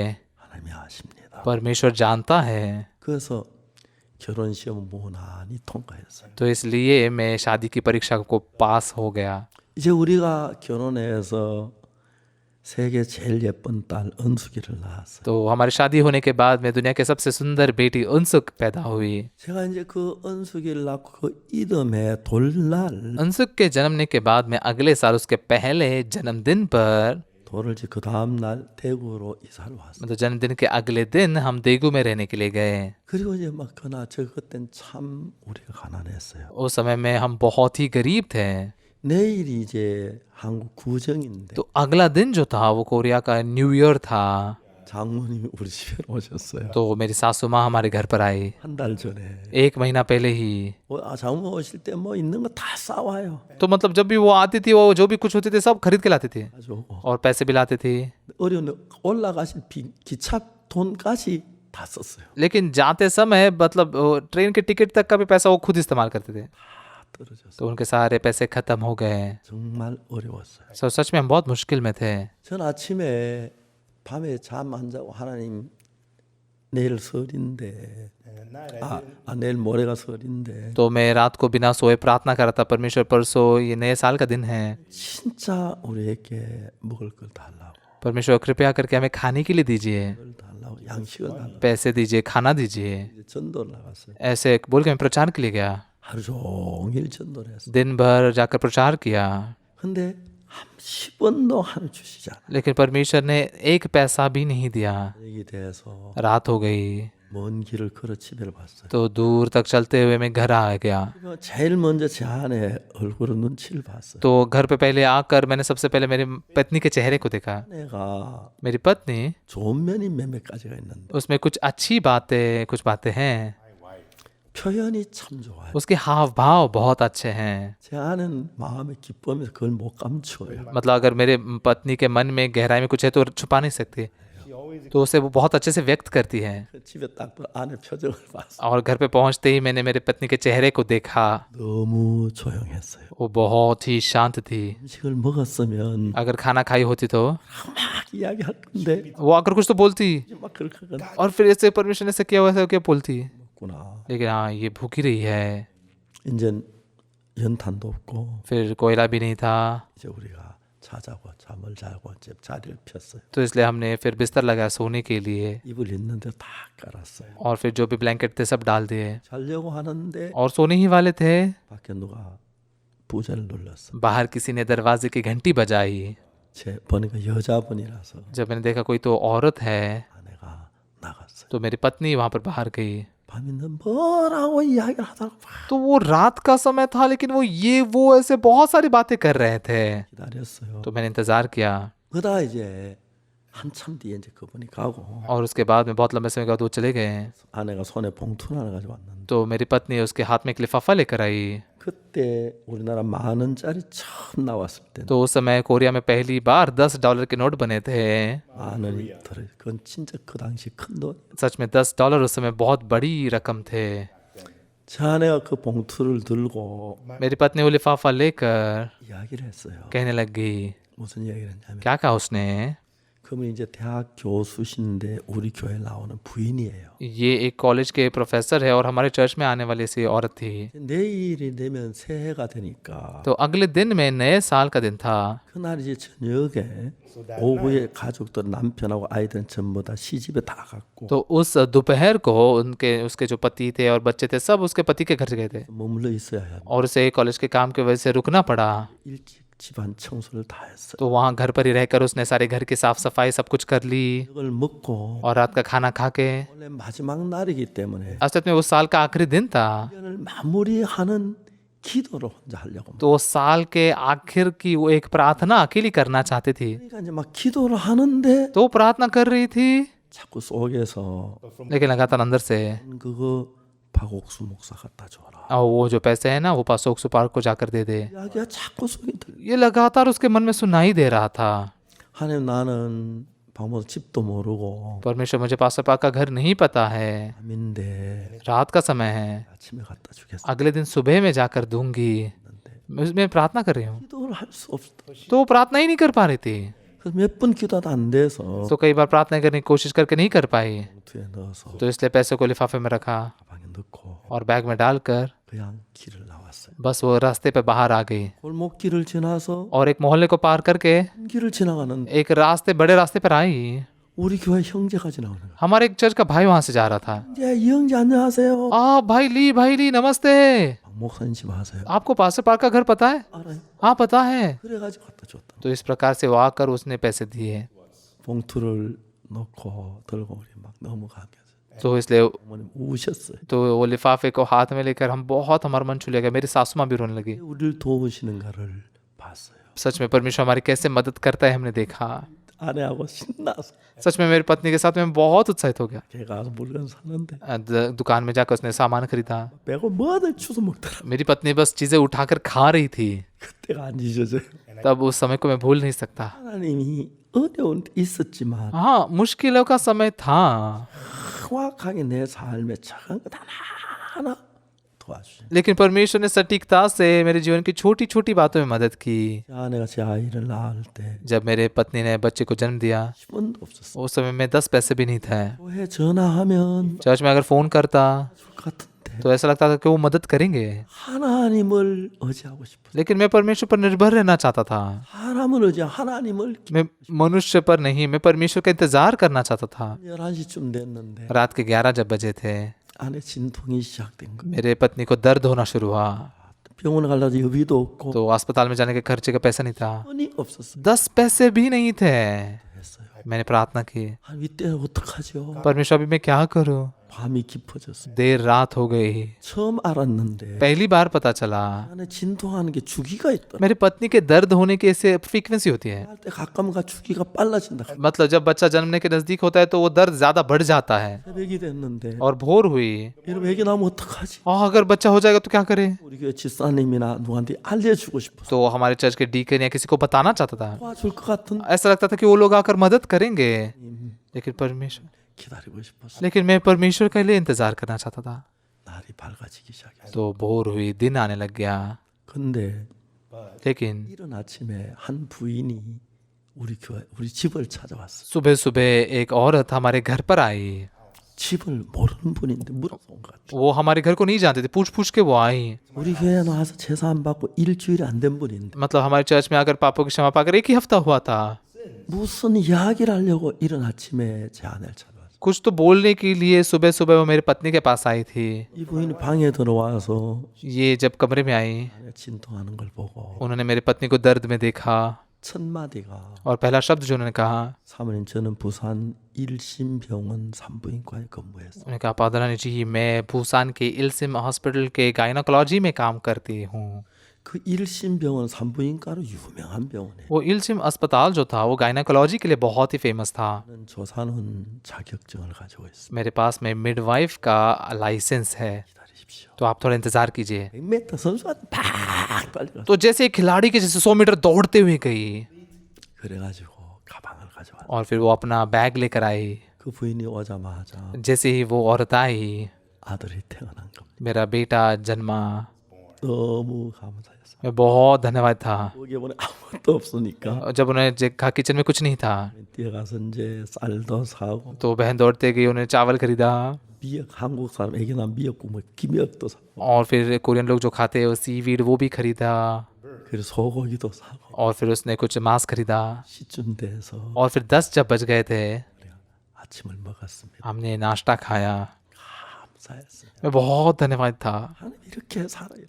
परमेश्वर से जीवित होकर काम करता है। 제 아들 보고 तो इसलिए मैंने मेरे बेटे को देखकर 태어나서 처음으로 아버지 밥상 차렸다고. मैंने उससे कहता हूँ कि तू जन्मते ही तूने अपने पिता को खाना खिलाया है। 난 그날 아침 굶을 건데 अगर तू नहीं होता तो उस दिन सुबह हम तो भूखे रहते हैं। 아내가 전날도 굶고 아기를 낳았던 그런 것들 때로 가슴 아프긴 하지만 तो बेटे को जन्म देने से पहले के दिन मेरी पत्नी भूखी रही थी। इस बात से मन तो दर्द करता है, 정확하게 저 삶을 인도하고 계셨어요. लेकिन परमेश्वर सटीकता से मेरे जीवन को चला रहा था। 아직 어느 누구에게 한 번도 내가 돈이 어렵다 मैंने अब तक किसी से भी नहीं कहा मेरे पैसों के मामले में मुश्किल में हूँ 빌려주어라 या फिर थोड़े पैसे उधार दे दो, 해본 적이 없어요. ऐसा कभी नहीं किया है। 정확하게 나를 인도해 너무 놀라웠어. परमेश्वर सटीकता से मुझे चला रहे देख के आश्चर्यचकित होता हूँ मैं। 아들을 키우면서 बेटे को बड़ा करते हुए, 키우면서 बेटी को बड़ा करते हुए 정말 하나님 앞에 감사했어요. मैं सच में परमेश्वर के सामने बहुत धन्यवाद हुआ। 이제 제가 이 일이 하나님의 일이기 때문에 तो सच में ये काम जो है परमेश्वर का काम है। 하는 게 아니라 하나님이 이 일을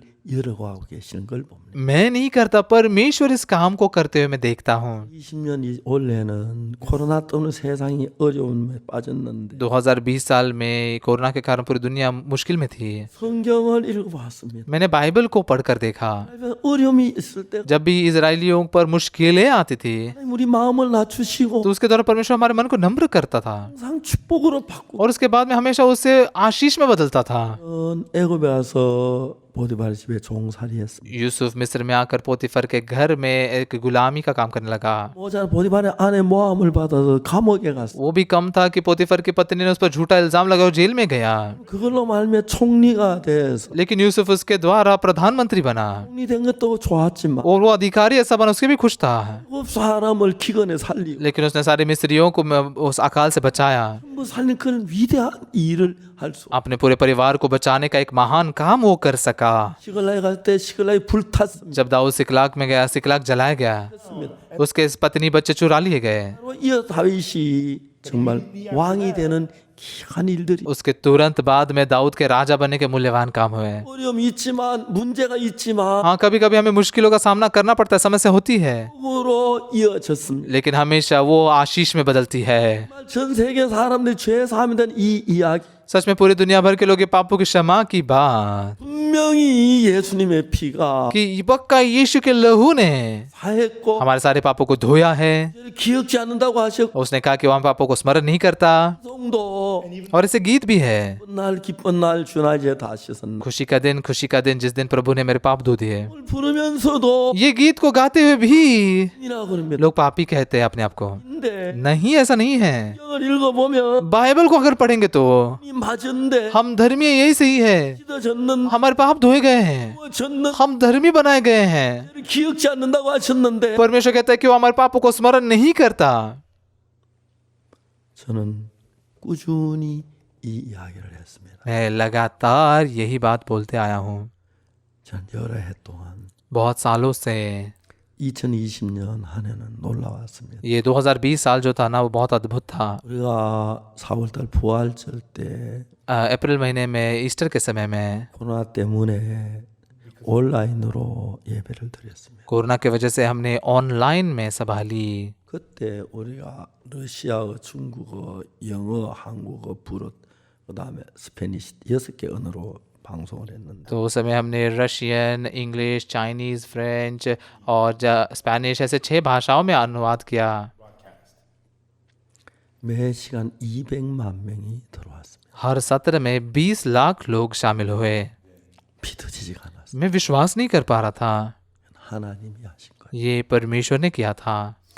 5월 달에 우리 해마다 대전도 집회를 하는데 मई महीने में भी हर साल हम एक ग्रैंड बाइबल सेमिनार करते हैं, 우리가 할 수가 없었습니다. तो वो भी हम नहीं कर पा रहे थे, 온라인으로 했습니다. तो इसलिए उसे भी ऑनलाइन से किया। 저희들 선교회 선교사 전 세계 100여 곳에 일을 하고 있는데 हमारे मिशन के 100 से ज़्यादा मिशनरी दुनिया भर में काम कर रहे हैं 선교사님들이 방송 가서 건의했어요. और वो मिशनरियों ने जाकर टीवी चैनल से बात की 박옥수 목사님 설교 좀 중계해 주시고 कि आप पास्टर पार्क के वचन प्रचारों को प्रसारित कर सकते हैं। 그때 250여 개 276개 방송국이 중계를 해줘. तो उस समय में 276 टीवी चैनल्स ने उसका प्रसारण किया।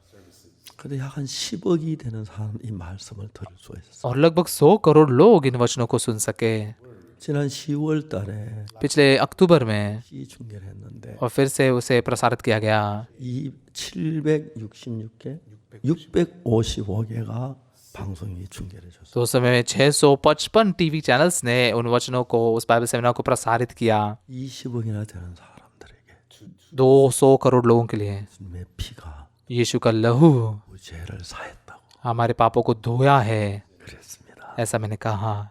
많은 이 말씀을 듣고 बहुत सारे लोग ये वचनों को सुनकर 올라왔습니다. आश्चर्यचकित हुए, 감격스러웠어요. मन उनका छू लिया गया। 하나님이 하시는 걸 강하게 느꼈어요. परमेश्वर ये काम कर रहा है, इस बात को मैं बड़े रूप से जान सका। 자고 일어나면 तो जब मैं सोकर उठता हूँ, 또의 죄 사함 받는 감정들이 쫙 올라와요. कंप्यूटर पे पापों की क्षमा पाए हुए जो गवाहियाँ हैं बहुत सारी आती है।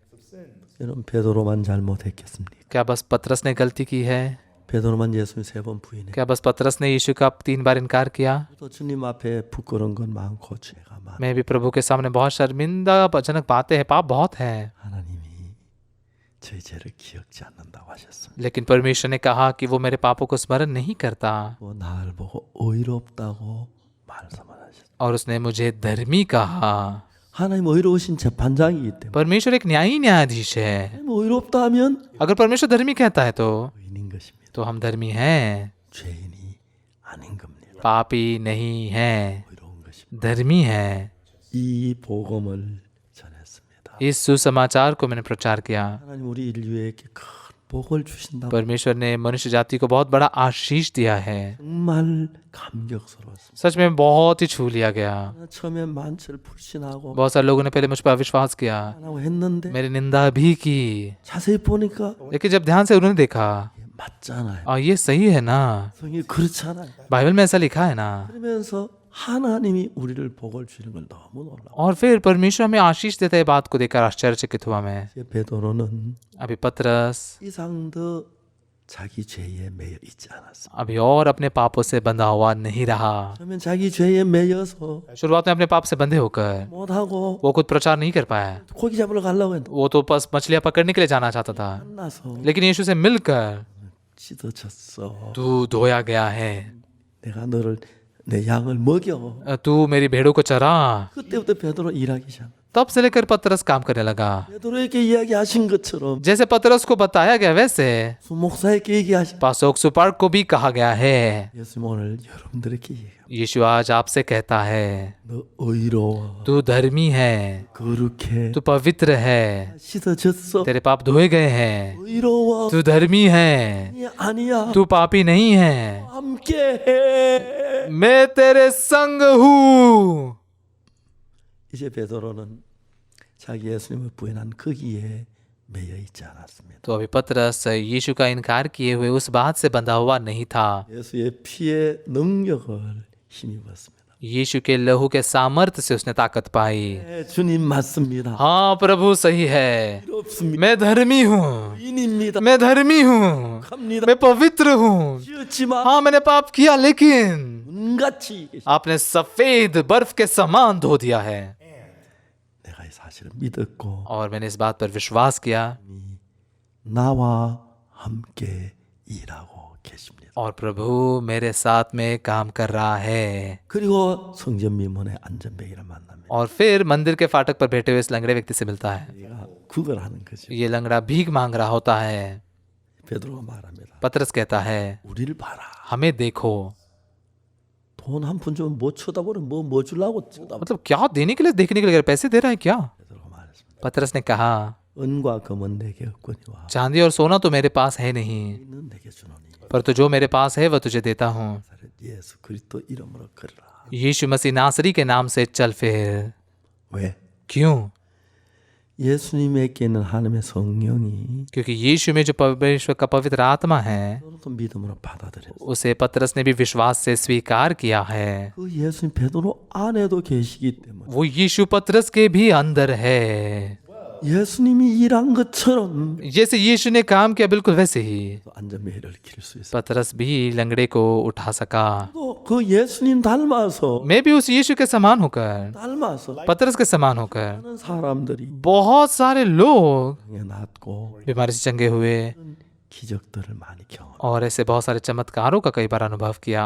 하나님 여러분 모두에게도 परमेश्वर आप सभी के लिए 작은 예수야. कहता है कि तू छोटा यीशु है, 하나님의 영이 네 안에 있어. यीशु का वो परमेश्वर का आत्मा तुझ में है। 그걸 받아들여. मैंने तेरे पापों को धोया, इसे स्वीकार कर। 받아들여. तू धर्मी है, इस बात को स्वीकार कर।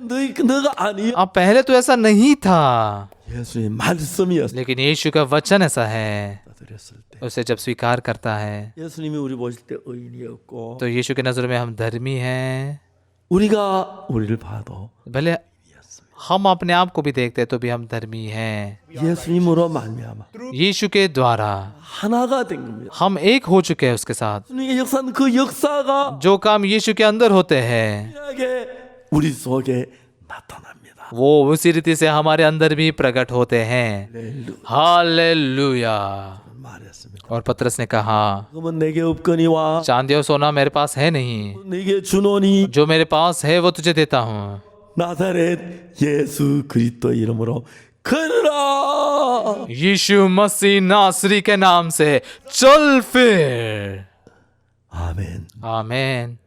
여러분들도 베드로입니다. आप भी पतरस हो। 좀 허물이 있지요. आप में थोड़ी थोड़ी कमियां हैं, 것이 있지. आप में गलतियां हैं। 쳐다보면 उसे अगर देखोगे 일할 용기가 안 나지요. तो फिर काम करने की ताकत नहीं पाते। सही है ना? 이라고 말하고 싶지요. आप अपने आप को दुष्ट ही कहना चाहते हो, लेकिन नहीं, 예수님이 다 씻었어. यीशु ने पूरा धो दिया है। 그렇게 पवित्र हो, 의로워. तुम धर्मी हो।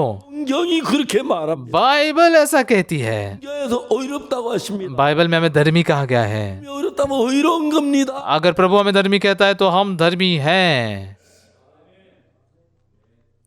우리는 예수님과 다른 점이 하나 있는데 हम में और यीशु में एक फर्क है। 예수님은 죄를 안 짓고 यीशु ने पाप नहीं किया 의로우신 분이고 और धर्मी है। 우리는 हम 죄를 짓고 의로운 사람이에요. हम पाप करने के बाद भी धर्मी हुए हैं। 아멘. आमीन। 의로운 건 똑같습니다. धार्मिकता तो एक समान है, 예수님 여러분 안에 있습니다. क्योंकि वो यीशु आपके अंदर है। 지금부터 अभी से 여러분도 आप भी 믿으세요. विश्वास कीजिए 주님이 나와 함께 계시. कि प्रभु मेरे संग है, इसलिए 내 죄를 사하셔서 उसने मेरे पापों को धोया है। 믿었어. इस बात पर मैंने विश्वास किया, स्वीकार किया, 계셔. और प्रभु मेरे अंदर है। 이제부터 अब से 이 믿음을 가지면 इस विश्वास को अगर रखते हैं तो 주님이 여러분 속에 역사할 겁니다. यीशु आपके अंदर काम करेगा, 내 사역 속에, आपकी सेवा में, 목회 속에, आपकी सेवकाई में, 전도 속에, आपके प्रचार में, 교 속에 आप जो वचन बताओगे, 주님이 살아 일하십니다. 아멘. यीशु जीवित रहकर काम करेगा। आमेन, 네. आमेन। 이상도 나를 보지 마십시오. अभी और अपने आप को मत देखिए, 너 추한 나를 보십시오. अभी और दुष्ट अपने आप को ना देखिए। 여러분 चाहे आप 아주 미남이라도 भले आप कितने सुंदर क्यों ना हो, अपने आप को मत देखिए, 예수님 보십시오. यीशु को देखिए। 아멘. आमेन। 나를 보지 마십시오. मुझे मत देखिए। 조셉 목사 미남이라도 भले पास्टर जोसेफ में सुंदर है, 보지 말고 लेकिन उनको मत देखिए। 예수님과 내가 하나야. हाँ, मैं यीशु के साथ हूँ। 내 안에 내 마음에 예수님의 말씀을 받아들였어. मेरे अंदर मैंने यीशु के वचन को स्वीकार किया। 난 예수님과 하나야. मैं यीशु के साथ एक हूँ। 예수님이 계시. मेरे अंदर यीशु है। 나는 못하지만 तो भले मैं कुछ नहीं कर सकता, 그러면 내게 없지만 चांदी और सोना तो मेरे पास है नहीं, 네게 주노니 लेकिन जो मेरे पास है वो तुझे देता हूँ। 예수님이 계셔. मेरे अंदर यीशु है, 그래서 너를 고쳐 वो यीशु तुझे चंगा करता है। 역사해. शैतान काम करता ही है, 평안을 줘. लेकिन यीशु शांति देता है। 그 예수님 내 마음에 모시고 वो यीशु मेरे मन में है। 그럼 믿습니까? क्या आप विश्वास करते हैं? 아멘 한번 합시다. आमेन एक बार कहेंगे। 아멘. आमेन। 할렐루야. हालेलुया। 찬양합니다. प्रभु की स्तुति करते हैं। 할렐루야. हालेलुया। 그날부터 उस दिन से 저는 부족하고 मैं कमजोर ही हूँ, 수도 많고 गलतियाँ भी बहुत सारी है, कमजोर हूँ, 이제 내가 아닙니다. लेकिन अभी मैं नहीं रहा। 예수님 내 안에 살아서 यीशु मेरे अंदर जीवित रहकर 겁니다. वो मुझे चलाता है। 나도 작은 예수가 돼. मैं भी छोटा यीशु बन गया हूँ, 예수님을 나타내고 यीशु को प्रकट करके 영광을 나타내고. परमेश्वर की महिमा को प्रकट करता हूँ। 목회자 여러분, अभी हमारे पास लोग 다시는 죄인이라고 하지 마십시오. फिर से अपने आप को पापी मत कहिए। 예수님의 십자가를 경멸하는 말이에요. ये यीशु के क्रूस को तुच्छ मानने वाली बात है, 이렇게 말하세요. बल्कि ऐसा कहिए, 나는 죄인이었다. मैं पापी था 근데 지금은 깨끗하다. लेकिन अभी शुद्ध हूँ 예수님의 피로. यीशु के लहू से, 지금은 거룩하다. अभी पवित्र हूँ 예수님으로 말미암아. यीशु के द्वारा। 지금 내 안에 예수님이 계시. अभी मेरे अंदर यीशु है, 말씀을 믿음으로 받아들여. यीशु के वचन को मैंने विश्वास से स्वीकार किया है, 내 안에 계시. उसका वचन मेरे अंदर है और वो काम करता है। 그렇게 믿으세요. ऐसा विश्वास कीजिए, 그러면 तो फिर 여러분서 예수님이 힘있게 일할 겁니다. आपके अंदर यीशु ताकतवर रूप से काम करेगा। 지난 여러 해 동안 मैंने बहुत सारे सालों से 난 저에게 मुझ जैसे बदतर व्यक्ति के लिए 이라는 놀라운 일들을 보았습니다. यीशु ने किए हुए अद्भुत कामों को मैंने देखा है। 여러분도 그렇게 하시길 바랍니다. आप भी ऐसा करें, ऐसा आशा करता हूँ। 병도 고치시고 बीमारी को चंगा कीजिए, 역사도 일어나고 लोगों में भी काम बहुत होंगे, 이 사실을 전하세요. और फिर इस असलियत को प्रचार कीजिए। 피가 우리 죄를 씻었다고. यीशु के लहू ने हमारे पापों को धोया है। 이 아니라고 हम पापी नहीं हैं, 가다고. पवित्र हुए हैं। 이걸 만방에 삽시다. इसे चारों दिशा में प्रचार कीजिए। 야, 이제 너 잘한다. तो यीशु कहते हाँ तू अभी अच्छा काम कर रहा है, 야, 천사들아, 빨리 생명책에 이름 적어. तू बहुत अच्छा काम कर रहा है, जल्दी से इन लोगों का नाम जीवन की पुस्तक में लिखो। 할렐루야. हालेलुया, 주님을 찬양합니다. प्रभु की हम स्तुति करते हैं। 더럽고 추한 인간, हम मनुष्य जो गंदे और बुरे हैं, 인간을 दुष्ट मनुष्य, 씻으시고 ऐसे हमको धोया 복음에 쓰신 주님께 감사합니다. और सुसमाचार के लिए इस्तेमाल करने से प्रभु को धन्यवाद देते हैं। आइए हम प्रार्थना करते हैं। 하나님 아버지 앞에 감사드립니다. परमेश्वर पिता, आपको हम धन्यवाद देते हैं। 정말 추하고 더러운 죄인이었습니다. हम सच में गंदे और बुरे पापी थे, 주님 오셔서 십자가에서 लेकिन प्रभु आपने आकर क्रूस पर 죄를 영원히 깨끗게 하셨습니다. आपने हमारे पापों को सर्वदा के लिए धो दिया। 할렐루야 찬양합니다. हालेलुया, आपकी स्तुति करते हैं। 가슴 아픈 건 प्रभु सच में दर्दनाक बात क्या है, 사탄에게 쏘가서 बहुत सारे लोग शैतान से धोखा खाते हैं। 십자가에 못 박혀 내 죄를 씻으셨는데도 क्रूस पर चढ़ाए जाकर प्रभु ने मेरे पाप धोए हैं, 하고 말합니다. लेकिन फिर भी अपने आप को पापी कहते हैं। 이 진리를 깨닫고 उनको ये असलियत जानकर, 피가 내 죄를 씻은 걸 믿고 क्रूस के लहू ने मेरे पापों को धोए विश्वास करके, 벗어나 पाप से छुटकारा पाकर, 그러니까 하나가 돼서 यीशु के साथ एक होके, 주님으로 말미암아 살고 यीशु के द्वारा जीकर 맺게 해 주옵소서. उन फल उत्पन्न करने दीजिए। 목회 속에 पास्टर लोगों की सेवकाई में 나타나시 प्रभु आप प्रकट होइए 맞는 역사 일어나게 और पापों की क्षमा के काम उनके जीवन में उभारिए। 집회를 허락해 주셔서 감사합니다. ऐसे सेमिनार देने के लिए आपको धन्यवाद देते प्रभु। 정말 천한 인간들이 सच में हम जो बदतर इंसान 은혜를 입고 परमेश्वर के अनुग्रह से 복음을 이야기할 수 있을 सुसमाचार को बोल सके से धन्यवाद देते हैं। 게 주옵소서. आशीष दीजिए। 예수 또 이름으로 기도드립니다. यीशु की मसीह के नाम से मैं प्रार्थना करता हूँ, आमीन। 여러분 감사합니다. सभी को बहुत बहुत धन्यवाद।